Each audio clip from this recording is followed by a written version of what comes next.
10, 9, 8, 7, 6, 5, 4, 3, 2, 1, 0. Plus 5 seconds. Lift off normal. P1 tracking. P3 tracking.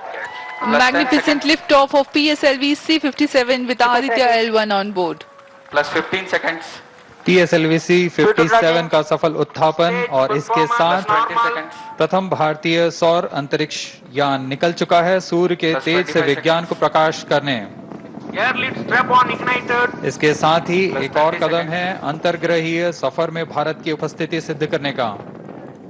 आप देख रहे हैं PSLV C-57 प्रथम चरण पूरी तरह सामान्य। The rocket flying forth, following nominal trajectory and developing nominal thrust. The bright fumes against a clear midday sky. A rocket launch is more than just a sight to behold. The roaring sound and the vibrations that we can feel here, adding to this, the thrill are just amazing. Ground lit and air lit strap-ons operating together with the first stage S-139. Ground lead strap-on separated. जैसा कि निर्धारित है ground laid strap-on को separate कर दिया गया है Performance normal. और प्रथम चरण का निष्पादन सामान्य है। इस घटनाक्रम में अगला एयर लेड स्ट्रैप-ऑन को यान से पृथक कर दिया जाएगा। Air lead strap-on separated. जी हाँ, इसकी भी पुष्टि हो गई है। स्ट्रैप-ऑन को सफलतापूर्वक पृथक कर दिया गया है। We are 100 seconds past the launch time. The ground lit and air lit strap-ons have been separated. S-139 motor still thrusting. S-139 110 second के प्रज्वलन काल के पश्चात उसे भी पृथक कर दिया गया है। Plus 2 minutes. द्वितीय चरण जो कि तरल नोदक पर आधारित चरण है, इसका प्रज्वलन शुरू हो चुका है और वर्तमान में प्रणोद Second उत्पन्न stage कर रहा है। performance normal. The launch vehicle is at an altitude of 73 kilometers. First stage has been separated. Second stage has begun its operation and the closed loop guidance has been initiated. According to the announcement by Range Operations Director, PS2 is developing nominal thrust. PS2 41 ton के तरल नोदक पर आधारित चरण है। इसमें विकास engine द्वारा 800 kilo Newton का प्रणोद उत्पन्न होता है और इसका प्रज्वलन काल लगभग 150 सेकंड का होगा। Shar and Port Blair tracking stations presently acquiring signals. Flight path closely matching the prediction. Plus 3 minutes. वर्तमान में यान क्लोज लूप गाइडेंस के अंतर्गत है। Second stage performance normal. यान की ऊंचाई 106 किलोमीटर तथा सापेक्ष गति 3 किलोमीटर प्रति second. The velocity addition in PS2 regime is going to be from 2 kilometers per second to 4.9 kilometers per second. Payload fairing separated. The payload fairing covering the Aditya L1 spacecraft has been separated. The current altitude of the launch vehicle is 118 kilometers. Relative velocity exceeding 3.8 kilometers per second. जी हाँ, यान अब घने वातावरण से बाहर जा चुका है, इसलिए ऊष्मा कवच की जरूरत नहीं रह जाती है और इस कारण इसे यान से पृथक कर दिया जाता है। Second stage performance normal.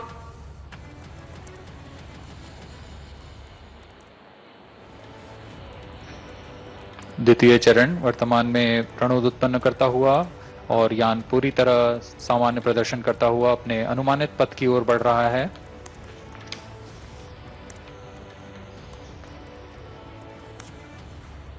Second stage separated. Third stage ignited. द्वितीय चरण को भी सफलतापूर्वक यान से पृथक कर दिया गया है उसके प्रज्वलन काल समाप्त होने पर। Normal. और तृतीय चरण जो कि ठोस नोदक पर आधारित चरण है, इसका प्रज्वलन शुरू हो चुका है। We are close to 5 minutes past the launch time. Presently, the third stage of PSLV is operational, developing nominal thrust. Plus 5 minutes. तृतीय चरण में 7.6 टन के ठोस नोदक का प्रयोग होता है और इसका प्रज्वलन काल 117.7 सेकंड का होगा। इस दौरान यह 240 किलो न्यूटन का प्रणोद उत्पन्न करेगा।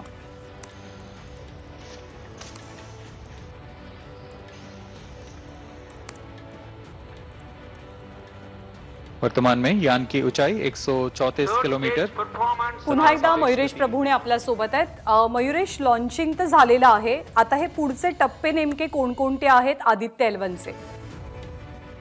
ज्ञानदा, अजून प्रक्षेपण पूर्ण नाही झालं. जेव्हा आपण त्याला कक्षेमध्ये प्रस्थापित करतो तर तेव्हाच हे पूर्ण होतं ही प्रक्रिया. तर त्यामुळे आणि आता सगळ्यात अवघड टप्पा सुरू झालाय. म्हणजे आतापर्यंत 3 टप्पे, रॉकेट हे 4 स्टेजेसचं आहे, तर त्यातले 3 आता पूर्ण झाले. तर आता 4था सुरू होईल आणि या 4थ्या टप्प्यामध्ये त्याला उपग्रहाला 235 बाय 19,000 किलोमीटरच्या कक्षेमध्ये प्रस्थापित करायचं आहे. त्यामुळे आता 3रा टप्पा झाल्यानंतर जवळपास एक राऊंड पृथ्वीच्या भोवती त्याचा पूर्ण होईल आणि जवळपास 63 मिनिटांनी लॉन्च पासून आदित्य एल1ला विलग करण्यात येईल. किती दिवसांचा हा सगळा प्रवास असेल? एल1 पॉइंट पर्यंत जाण्यासाठी आदित्य किती दिवसांचा प्रवास करेल? आता सुरुवातीला जेव्हा आपण पृथ्वीभोवतीच्या कक्षेत आदित्यला प्रस्थापित करू तर त्याच्यानंतर 16 दिवसांमध्ये 5 फेऱ्या त्याच्या पृथ्वीच्या भोवती पूर्ण होतील आणि या 16 दिवसांच्या नंतर मग त्याला एल1 कडे पाठवण्यात येईल आणि त्यानंतर जवळपास 110 दिवसांचा तो प्रवास असेल.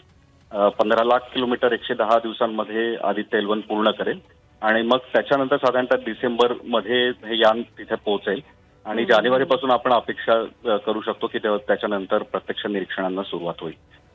जसं चांद्रयानमध्ये लँडिंग हा सगळ्यात क्रुशियल मुद्दा होता, सगळ्यात आव्हानात्मक गोष्ट होती, तसं आदित्यच्या बाबतीत तो ट्रिकी पॉइंट कोणता आहे? तो ट्रिकी पॉइंट असेल की आपल्याला हे माहिती असणार आहे की साधारणतः किती अंतर गेल्यानंतर त्या दिशेला एल1 पॉइंट असणार आहे. तर तिथे गेल्यानंतर त्या एल1 पॉइंटच्या भोवती यानाला आपल्याला प्रस्थापित करायचं आहे. त्याच्या भोवती हे वर्तुळाकार अशा कक्षेमध्ये फिरत राहील आणि त्या ऑर्बिटमध्ये एल1 पॉइंटच्या भोवतीच्या कक्षेमध्ये त्याला प्रस्थापित करणं हे सगळ्यात अवघड तो पॉइंट असेल, कारण आपल्याला नेमका पॉइंट माहित नसणार आहे की कुठे इंजिन सुरू करायचंय. अर्थात त्याचं कॅल्क्युलेशन केलेलं आहे, पण चांद्रयानाला जसं माहिती होतं की या पॉइंटवर उतरायचंय आपल्याला जाऊन, तो तिथे तसा तो पॉइंट नाहीये कुठलाही. त्यामुळे सगळ्यात अवघड टप्पा तो असेल की एल1 पॉइंटच्या भोवती त्याच्या जवळ गेल्यानंतर यानाचं इंजिन सुरू करून त्याचा वेग तेवढा निर्धारित करायचा आहे आणि त्यामधून त्या एल1 पॉइंटच्या भोवती यानाला कक्षा प्राप्त करून द्यायची. ही सगळी प्रक्रिया स्वयंचलित प्रक्रिया असणार आहे? प्रोग्राम ऑलरेडी फीड केलेला आहे का आपल्या इथून सुद्धा काही कंट्रोल असेल आदित्यवरती? मिश्र प्रक्रिया आहे, कारण हे इतकंही लांब नाहीये की त्याच्यामध्ये खूप काही म्हणजे आपल्याला जसं मंगळाच्या बाबतीमध्ये होतं की मंगळाच्या पर्यंत संदेश पोहोचायला 20 मिनिटांचा कालावधी लागायचा, त्यामुळे तिथे स्वयंचलित केलेलं होतं. किंवा चंद्राच्या इथे उतरताना एकाच वेळेस अनेक प्रक्रिया करायच्या होत्या, त्यामुळे ते पूर्णतः स्वयंचलित होतं. इथे तसं नाहीये. आपल्याला हे माहिती असणार आहे की कुठल्या दिशेला गेल्यानंतर यानाचा वेग कमी करायचा आहे, मग त्या दृष्टीने इंजिन सुरू करायचं आहे. पण त्याच्या संबंधित प्रोग्राम्स आधी फीड केलेले असतात, पण ते प्रोग्राम सुरू करण्यासाठीची जी कमांड आहे, तो आदेश आहे, तो मात्र ग्राउंड स्टेशनवरून देण्यात येतो. आणि याच्यामध्ये एक इंटरेस्टिंग गोष्ट अशी आहे की हे जेव्हा कधी ही प्रक्रिया करायची असेल त्यावेळेस असं काही गरज नाही की भारताचा समोरच तो पॉइंट असेल, कारण पृथ्वी फिरत राहणार आहे. त्यामुळे फक्त भारतावरून मधूनच ती कमांड दिली जाईल असं नाही, तर आपण अनेक देशांची त्याच्यासाठी मदत घेतोय. प्रामुख्याने युरोपियन स्पेस एजन्सीची. त्यांचे जगभरामध्ये नेटवर्क्स आहेत आणि त्यांचे 3 35 मीटरचे अँटेना कंटिन्युअसली यानावर लक्ष ठेवून असणार आहेत. त्यामुळे जर गरज पडली तर त्यांच्या माध्यमातून सुद्धा आदित्यकडे संदेश पाठवता येऊ शकतो किंवा आदित्यकडून येणारी माहिती त्यांच्या माध्यमातून मग इस्रोकडे पोहोचू शकते. सूर्याच्या कोणत्या गोष्टींचा आपण नेमका अभ्यास करणार आहोत? कारण तसं बघायला गेलं अंतराचा विचार करता की मगाशी तू सांगितल्याप्रमाणे आपण फक्त 1% जवळ जातोय सूर्याच्या पृथ्वीपासून. आपण अभ्यास कोणकोणत्या गोष्टींचा करू? याच्यामधली उपकरणं अशी त्यांनी बनवलेली आहेत की 2 वेगळे वेगळे भाग त्याचे अभ्यासता येऊ शकतील. एक म्हणजे सूर्याकडून जे कण निघतात, चार्ज पार्टिकल निघतात, तर त्या कणांचा अभ्यास करण्यात येईल. म्हणजे एक प्रकारे त्या कणांना त्या उपकरणांमधून पास करण्यात येईल आणि ते जेव्हा त्या उपकरणांमधून पास होतील तर त्या दरम्यान त्याच्या नोंदी घेण्यात येतील. सो सूर्याकडून येणारे कण आणि दुसरं आहे लहरी. तर त्या लहरींचा अभ्यास करण्यासाठी त्या लहरींच्या नुसार जसं एक्सरेच्या नोंदी पण घेण्यात येतील किंवा अल्ट्राव्हायोलेटच्या पण नोंदी घेण्यात येतील. तर त्या पद्धतीने या उपकरणांवर म्हणजे त्याचे सेन्सर्स बसवण्यात आलेले आहेत आणि याच्या माध्यमातून सूर्याच्या प्रामुख्याने वातावरणामध्ये घडणाऱ्या घटनांच्या प्रक्रिया म्हणजे थोडक्यात सांगायचं तर सूर्यावर ज्वाळा कशा उसळतात आणि त्या ज्वाळा उसळल्यानंतर वातावरणात काय काय घडामोडी घडतात आणि वातावरणात घडामोडी घडल्यानंतर तिथून अवकाशामध्ये चार्ज पार्टिकल वेगवेगळे कण कसे फेकले जातात, वेगळ्या लहरी कशा उसळतात, तर ही संपूर्ण प्रक्रिया उलगडणं वेगवेगळ्या उपकरणांच्या माध्यमातून आणि त्याचं मॉडेलिंग करणं.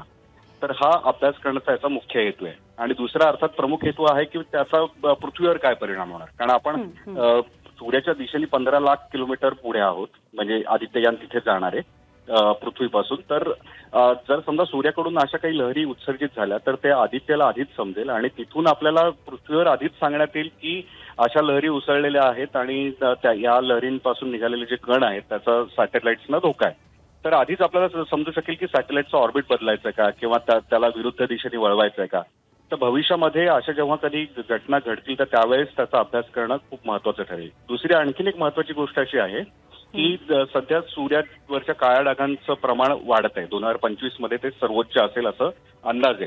तर या काळ्या डागांचं प्रमाण जेव्हा जास्त असतं तेव्हा सूर्याच्या वातावरणामधल्या घडामोडी, त्याच्या पृष्ठभागावरच्या घडामोडी पण वाढतात आणि तिथून येणारे सौर वादळ सुद्धा वाढत असतात. आपण बऱ्याचदा बातम्या ऐकतो की सूर्याकडून मोठ्या सौर ज्वाळा उसळल्या आणि पृथ्वीच्या दिशेने आल्या. तर त्यांचं प्रमाण पुढच्या 2 वर्षांमध्ये वाढणार आहे आणि बरोबर याच काळामध्ये आदित्ययान तिथे जाते. त्यामुळे या काळामध्ये घडणाऱ्या सूर्यावर सर्वोच्च म्हणजे सूर्य सगळ्यात जास्त ऍक्टिव्ह असताना त्याचा अभ्यास करण्याची संधी आदित्यमुळे आपल्यालाच नाही तर संपूर्ण खगोलीय जगताला त्याच्यामधून मिळणार आहे. याआधी कोणकोणत्या महत्वाच्या मोहिमा सूर्याबद्दल पार पाडल्या गेल्या इतर देशांकडनं आणि काय त्यातनं महत्वाची माहिती आपल्या समोर आली? एक तर 2 महत्वाच्या मोहिमा ज्या सगळ्यात जास्त प्रसिद्ध आहेत त्या म्हणजे सोहो आणि SDO solar dynamics observatory. America आणि युरोपियन स्पेस एजन्सी यांच्या संयुक्त विद्यमाने ते आखण्यात आलेल्या होत्या. याच्यामध्ये सगळ्यात पहिल्यांदा महत्वाची गोष्ट अशी केली गेली होती की 20व्या शतकाच्या सुरुवातीला सूर्याच्या प्रभामंडळाचा किंवा वातावरणाचा अभ्यास करायचा असेल तर सूर्यग्रहण हा एकमेव मार्ग होता की सूर्य आणि पृथ्वीच्या मध्ये जर चंद्र आला तर सूर्याची पूर्ण डिस्क झाकली जाते आणि त्यावेळेसच आपल्याला त्याचं वातावरण दिसू शकतं. पण या 2 ऑब्झर्वेटरीज गेल्यानंतर अवकाशात गेल्यावर कृत्रिमरित्या ग्रहण तयार करून म्हणजे सूर्याची डिस्क झाकून त्याच्या बाजूचा वातावरणाचा अभ्यास करणं शक्य झालं आणि यांनी सातत्याने वेगवेगळ्या लहरींवर त्याची निरीक्षणं घेतल्यानंतर या सौरज्वाळा नेमकी उसळतात कशा, त्याच्यामध्ये दर काही मिनिटांनी कसा बदल होतो ही याचा अभ्यास करण्याची संधी मिळाली नाही. तर त्याच्या आधी जेव्हा ग्रहण व्हायचं त्याच्यानंतर काही वर्षांनीच ती अभ्यास करायची संधी मिळायची. पण आता ते स्पेसमध्ये ज्यावेळेस आपलं उपकरण असतं त्यावेळेस तुम्ही 24 तास त्याचं निरीक्षण करू शकता. त्यामुळे मॉडेलिंग करणं शक्य झालंय. म्हणजे आता आपल्याला कळतं की पृथ्वीवर कधी एखादी ज्वाळा उसळल्यानंतर पृथ्वीवर त्याचा इम्पॅक्ट कधी होणार आहे हे शास्त्रज्ञ आधीच सांगतात आणि त्यानुसार मग आपल्याला उत्तर किंवा दक्षिण ध्रुवाच्या जवळ लाईट्स प्रामुख्याने नॉर्दर्न हेमिस्फिअरमध्ये आपल्याला लाईट्स दिसून येतात ज्याला आपण ऑरोरा म्हणतो. तर हे कधी दिसणारे हे आपल्याला आधीच माहिती असतं की ते येऊन पृथ्वीच्या चुंबकीय क्षेत्रामध्ये येऊन त्याचे पार्टिकल्स कधी धडकणार आहेत. तर या सगळ्या गोष्टींचा फायदा त्या मोहिमांमधून झालाय. सूर्याच्या बाह्य आवरणामध्ये काय काय घडामोडी घडतात त्याच्यामधलं विज्ञानही बऱ्यापैकी उलगडलंय. काळे डाग नेमकी का असतात तर याच्याविषयीचा अंदाज लावण्याच्या अगदी जवळ शास्त्रज्ञ जाऊन पोहोचले. कारण तिथे मॅग्नेटिक तिथलं फील्ड स्ट्रॉंग असतं, तिथलं तापमान पृष्ठभागापेक्षा कमी असतं म्हणून ते आपल्याला सूर्यावरचे काळे डाग दिसून येत असतात. पण त्यांची संख्या का वाढते त्याचा आणि नेमकी सूर्याच्या अंतर्गत घडणाऱ्या घडामोडींचा काय संबंध आहे असे प्रश्न अजूनही अनुत्तरित आहेत की ते कदाचित आदित्य L1 मोहीम किंवा याच्याही पुढच्या काळामध्ये काही मोहिमा तिथे जातील तर त्याच्यामधून त्याची माहिती समोर येऊ शकेल. असे की इस्रोसाठी किती मोठं यश, म्हणजे एकाच वर्षामध्ये चंद्रावर आणि सूर्यावर यान पाठवणं ही किती मोठी गोष्ट आहे. खरोखर खूपच मोठी गोष्ट आहे आणि याचा आंतरराष्ट्रीय स्तरावर सुद्धा खूप मोठी त्याची नोंद घेतली गेलेली आहे. म्हणजे फक्त भारताने काही 2 यानं 2 ठिकाणी पाठवणं एवढंच ते मर्यादित नाहीये. तर त्याच्यामधून साधलं जाणारं जे विज्ञान आहे हे सुद्धा ओव्हरऑल खगोलशास्त्र किंवा विज्ञानामधलं हे मूलभूत योगदान भारताचं असणार आहे. म्हणजे तांत्रिकदृष्ट्या आपण चंद्रासारख्या ठिकाणी यान जाऊन उतरवतो, तिथे रोवर चालवतो आणि त्याचा अभ्यास करून तिथले काही रहस्य उलगडतो की जे या आधी कोणालाच माहिती नव्हती. त्याचप्रमाणे सूर्याच्याही बाबतीत तसंच होणार आहे की L1 पॉइंटला यान पाठवणं हे अतिशय अवघड मानलं जातं. तिथे पाठवण्याचा आपण प्रयत्न करतोय आणि तेवढं त्या लेवलचं तंत्रज्ञान भारताकडे आहे हे याच्यातून सिद्ध होतं. आणि दुसऱ्या लेवलला जेव्हा याचे उपकरणं काम करायला सुरुवात करतील त्यानंतर तर मग म्हणजे याची नोंद प्रत्येक रिसर्च पेपरमध्ये भविष्यामध्ये खगोलशास्त्रात घेतले जाईल. दाखले दिले जातील की भारताच्या यानाच्या माध्यमातून ही निरीक्षणं घेण्यात आलेली होती. आणि हे फक्त इस्रोचंच नाहीये, हे भारताचं यश आहे असं म्हणायला पाहिजे. इस्रो तर तांत्रिकदृष्ट्या महत्वाचं आहे की त्या यानाला तिथे पाठवणं, पण याच्यावरची जी उपकरणं आहेत ती भारतातल्या वेगळ्या संशोधन संस्थांनी तयार केलेली आहेत. त्यामुळे त्या संशोधन संस्थांमधून सुद्धा या लेवलची उपकरणं की जी अवकाशात जाऊन सूर्याची निरीक्षणं घेऊ शकतात हेही त्याच्यातून सिद्ध होणार आहे. आणि नंतर येणारी जी माहिती असेल त्याच्यातून होणारा रिसर्च यामधून सुद्धा भारताची या विषयामधली योग्यता किंवा आपण किती त्याच्यामध्ये प्रावीण्य मिळवलंय ही बाब जगासमोर येईल. एक साधारणतः म्हणजे 109 दिवसांनी 3 महिन्यांच्या कालावधीनंतर जेव्हा हे यान स्थिरावेल, म्हणजे चांद्रयानाचा तो एक टप्पा होता की ते पृथ्वीच्या कक्षेत आधी फिरलं, मग ते चंद्राच्या कक्षेमध्ये गेलं, तिथे ते काही काळ स्थिरावलं. तसं आदित्यच्या बाबतीत तो प्रवास कसा असेल, म्हणजे पृथ्वीच्या कक्षेत किती दिवस राहील, पुढे सूर्याच्या कक्षेत जाताना त्याचा प्रवास कसा असेल?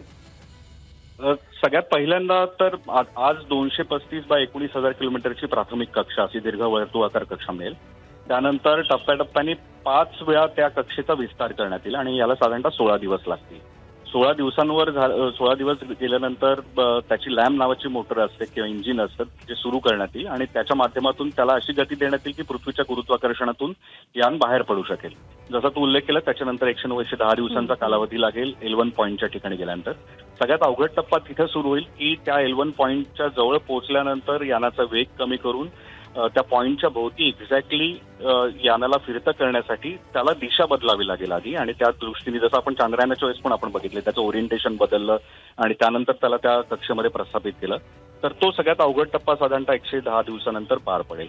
तिथे यान प्रस्थापित एकदा झालं आणि त्याच्या भोवती फिरायला लागलं तर दर 23 दिवसांनंतर तो पॉईंट बदलणार आहे, कारण तो एका ठिकाणी असा स्थिर राहत नाही. तर त्यामुळे यानामध्ये सुद्धा करेक्शन करावं लागतात. त्यामुळे यानाचं इंजिन सातत्याने चालू करून त्याला बरोबर पुन्हा पुन्हा त्या कक्षेमध्ये स्थिर ठेवण्याचं काम इस्रोला करावं लागेल. जेव्हा यान तिथे पोहोचेल तर सगळ्यात पहिल्यांदा महत्वाची गोष्ट म्हणजे सगळी उपकरणं चालू करून बघण्यात येतील, ते कॅलिब्रेशन करावं लागेल आणि ते झाल्यानंतर मग त्याच्या नोंदी सुरू होतील. आणि मग पहिली इमेज आपण अपेक्षा ठेवू शकतो, जसे सोहो किंवा SDO कडून पाहिली गेलेली आपण इमेजेस बघतो की सूर्याच्या ज्वाळा उसळत आहेत आणि सूर्यबिंब झाकलेलं आहे आणि ग्रहणासारखी स्थिती असते.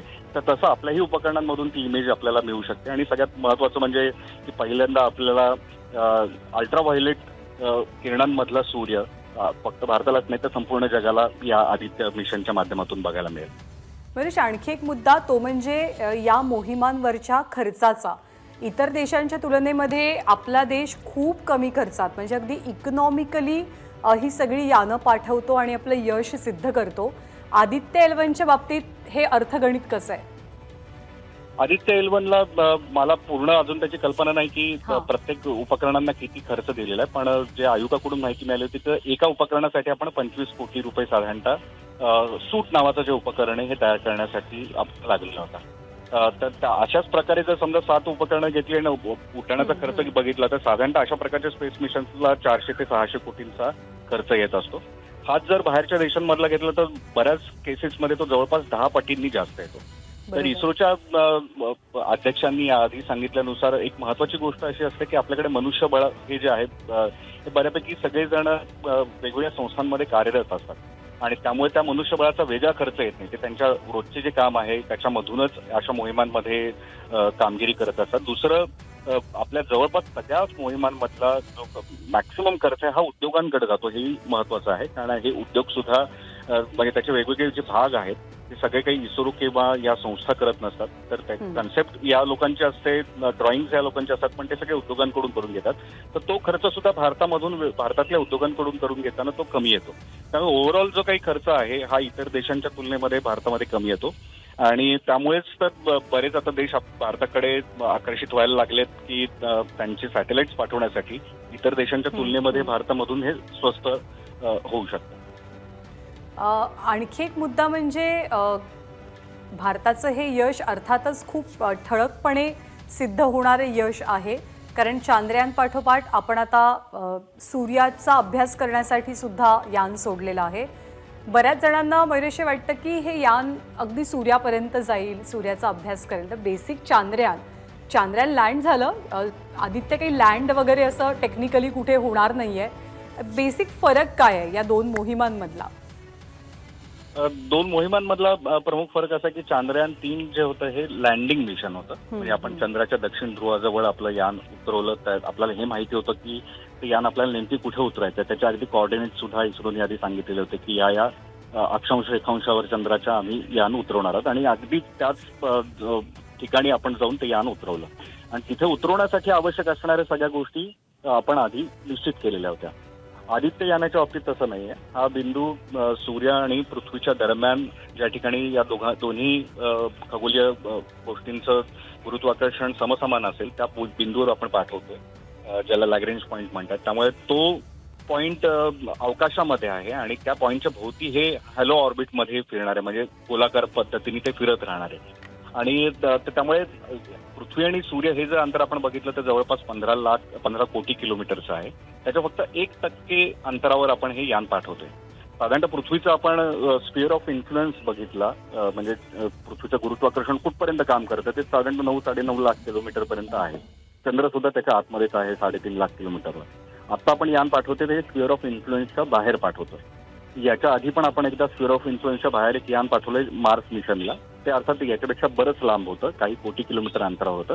पण आणि ही दुसरी वेळ आहे की जेव्हा आपलं यान पृथ्वीच्या स्फिअर ऑफ इन्फ्लुएन्स मधून बाहेर जाते, पण अशा ठिकाणी जातं की सूर्याचं आणि पृथ्वीचं गुरुत्वाकर्षण हे समसमान असेल. त्यामुळे ही मोहीम पूर्णतः भिन्न आहे. आदित्य जरी नाव दिलेलं असेल तरी अगदी सूर्यावर जाणारी ही मोहीम नाही, सूर्याचा अभ्यास करणारी मोहीम आहे की जी पृथ्वीच्या जवळ थांबून सूर्याचा अभ्यास करेल. याचा फक्त प्लस पॉईंट असा आहे की त्या पॉईंटला गेल्यानंतर कुठली खगोलीय गोष्ट त्याच्यामध्ये येणार नाही, त्याच्या दरम्यान कुठलाही ग्रह प्रवास करणार नाही. तर त्यामुळे 24 तास सूर्याचं निरीक्षण करणं या मोहिमेच्या द्वारे शक्य होणार आहे. दुसरी आणखीन एक महत्वाची गोष्ट आपण तिथे का पाठवतोय की पृथ्वीच्या भोवती चुंबकीय क्षेत्र असतं, उत्तर आणि दक्षिण ध्रुवांना जोडणाऱ्या त्या सगळ्या लाईन्स असतात. तर त्याच्या आतमधून जर आपण अभ्यास करायचा प्रयत्न केला सूर्याचा, तर हे चुंबकीय क्षेत्र सूर्याकडून येणारे बहुतांश जे पार्टिकल्स आहेत त्यांना हरवत असतं. तर त्यामुळे खाली थांबून आपल्याला त्याचा अभ्यास करता येणार नाही. ज्या युव्ही लाईटचा आपण आता अभ्यास करायचा प्रयत्न करतोय तर तो वातावरणामध्ये बऱ्यापैकी शोषला जातो. त्यामुळे वातावरणाच्या आणि चुंबकीय क्षेत्राच्या बाहेर जाऊन हे निरीक्षण करणं आवश्यक असतं जर आपल्याला सूर्याकडून येणारे किरण जसेच्या तसे त्यांचा अभ्यास करायचा असेल तर.